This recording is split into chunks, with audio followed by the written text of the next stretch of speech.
Shalom, saudara-saudara yang dikasihi dalam Tuhan. Pembacaan kita pada saat ini terdapat dalam Yakobus 1 ayat 2 hingga yang ke-8. Tema khotbah kita yaitu bertumbuh dalam pencobaan. Saudara-saudaraku yang dikasihi Tuhan kita Yesus Kristus, berbicara tentang pencobaan, pasti setiap orang akan beranggapan bahwa pencobaan itu adalah suatu masalah hidup atau penderitaan.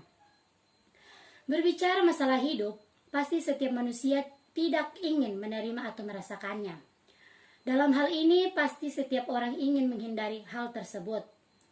Dan pada dasarnya, jika kita manusia mengalami pencobaan atau masalah hidup, pasti kita akan merasa marah, putus asa, dan ingin memberontak serta menyalahkan Tuhan. Nah, dalam pembacaan ini, yakni dalam surat Yakobus pasal 1 ayat 2 hingga yang ke-8, mau mengingatkan kita selaku orang percaya untuk selalu berbahagia dan bersyukur jika kita mengalami pencobaan. Mengapa demikian? Ya karena jika kita mengalami pencobaan, itu berarti Allah mau menguji seberapa besar iman kita kepadanya, seberapa besarkah kesetiaan kita manusia kepadanya.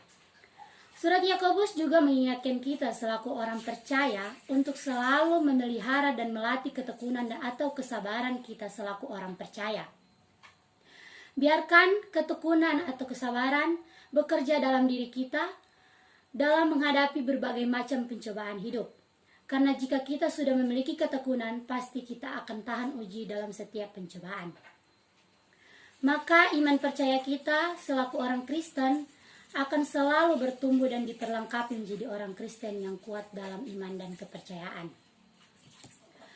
Saudara-saudaraku yang dikasihi Tuhan kita Yesus Kristus, tidak hanya itu saja, dalam menghadapi berbagai macam pencobaan hidup, kita juga dituntut untuk selalu berdoa kepada Tuhan. Nah, yang menjadi pertanyaannya, apa yang akan kita minta dalam doa kepada Tuhan? Jelas dalam ayat 5 tertulis bahwa yang harus kita minta di dalam doa kepada Tuhan bukan untuk menghilangkan penderitaan itu, melainkan untuk memperoleh hikmat supaya kita dapat memanfaatkan penderitaan itu dengan benar. Ya, contohnya kita jadikan penderitaan itu sebagai pelajaran hidup agar kelak kita tidak merasakannya lagi atau tidak terjerumus ke jurang yang sama. Berhikmat pada masa-masa pencobaan adalah karunia istimewa dari Allah. Karena jika kita memiliki hikmat di saat kita dalam pencobaan ataupun permasalahan hidup, kita dapat menilai segala perkara dengan lebih positif dan penuh ketenangan. Nah, dengan cara apakah hikmat itu dapat diperoleh? Yaitu dengan cara kita memohon atau memintanya kepada Allah di dalam doa. Jika kita mencari hikmat dalam diri pribadi manusia, sedikit pun kita tidak akan menemukannya, karena tidak dikatakan hendaklah orang yang ingin mendapatkan hikmat memintanya kepada manusia, melainkan hendaklah ia memintanya kepada Allah yang menjadikan atau menciptakan kita, yang diberikan pengertian kekuatan akal budi kepada kita manusia. Saudara-saudaraku yang diberkati Tuhan, ada satu hal yang perlu diperhatikan ketika kita memintanya dalam doa, yaitu bahwa kita melakukannya dengan hati yang percaya, tidak goyah, dan tidak pernah meragukan akan kuasa Allah. Karena jika kita meragukan kuasa Allah atau mudah goyah, maka kita tidak akan pernah mendapatkan apa yang kita minta.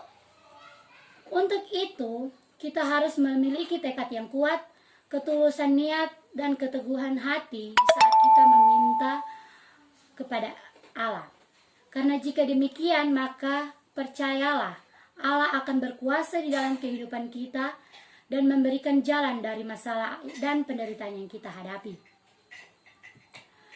Biarlah kiranya kita selaku orang yang percaya kepada Tuhan, selalu memiliki ketekunan iman dan hikmat di dalam kita menjalani kehidupan kita, dan selalu menjadikan segala bentuk pencobaan sebagai pelajaran hidup, sekaligus pelajaran iman dalam kita memaknai kuasanya yang selalu nyata di dalam kehidupan kita. Tuhan menyertai kita semua. Amin.